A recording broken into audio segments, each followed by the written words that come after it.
Сәлеметсіңдер ме, балалар? Бізде қазір әдебиеттік оқу. Бүгінгі өтетін сабағымыздың тақырыбы байлық пен ақыл. Сабақтың мақсаты кейіпкердің сыртқы келбетін сипаттау, мінез құлқы мен іс-әрекетін бағалау. Бағалау критерийі ертегінің мазмұнын меңгереді, негізгі идеяны ұғынады. Ақыл мен байлық сөзінің мағынасын түсінеді. Кейіпкердің сыртқы келбетін сипаттайды, мінез құлқы мен іс-әрекетін бағалайды. Психологиялық ахуал мейірімді жүрекпен, ақ пейілді тілекпен амандасып алайық, бір жадырап алайық.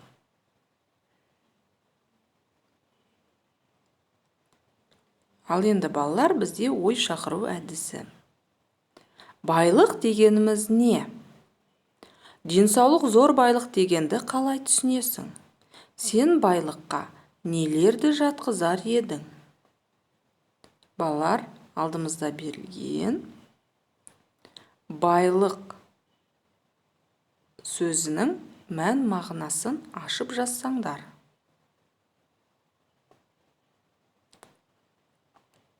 Әдебиеттік оқу пәнінің мақсаты әдеби тілде сөйлету.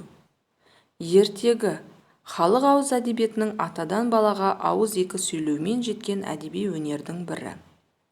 Байлық пен ақыл ертегісі шыншыл ертегі түріне жатады.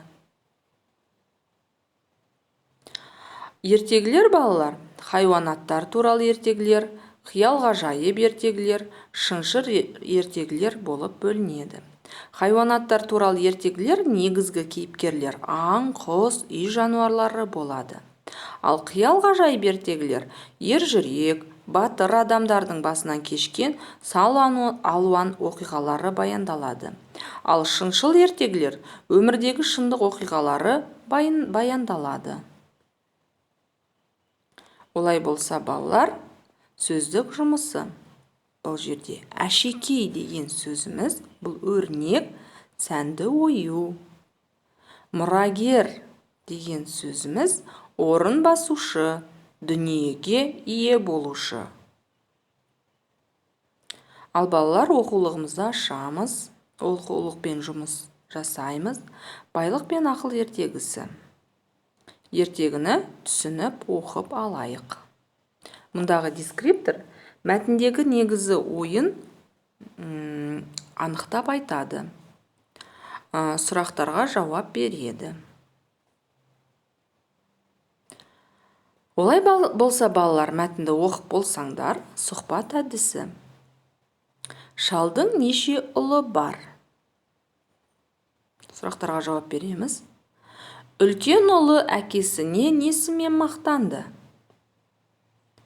Екінші ұлы ше? Үшінші ұлы ше? Ал төртінші ұлы ше? Әкесіне осы ұлдардың ішінде қай ұлының жауабы ұнады?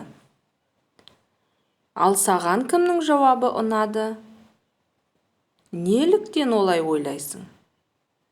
Мұндағы дескриптор мәтін мазмұны бойынша сұрақтар қояды, сұрақтардың жауабын мәтіннен тауып оқиды.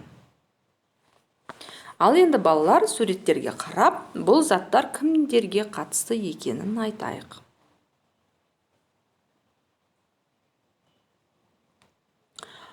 Осы пікірлерге келісесің бе? Ақылды болсаң, бай боласың, бай болсаң, ақылдың қажеті жоқ. Осы ертегінің идеясы қандай? Ертегінің басқа мәтіндерден қандай айырмашылығы бар? Балалар, ертегінің авторы болмайды. Қиял ғажайып әңгімелер араласып отырады. Ертеде деп басталады. Ал енді балалар, үйге тапсырма, байлық пен ақыл ертегісін оқу. Шал мен төрт ұлының арасында болған әңгімеге диалог құруға дайындалу. Ақыл мен байлықтың байланысы қандай тақырыбына эссе жазу. Ал енді балалар, бүгінгі сабаққа кері байланыс. Осы сабақта білгенім және ең әсерлі сәт. Жазамыз. Бүгінгі сабағымыз аяқталды, балалар. Сендерге үлкен рахмет.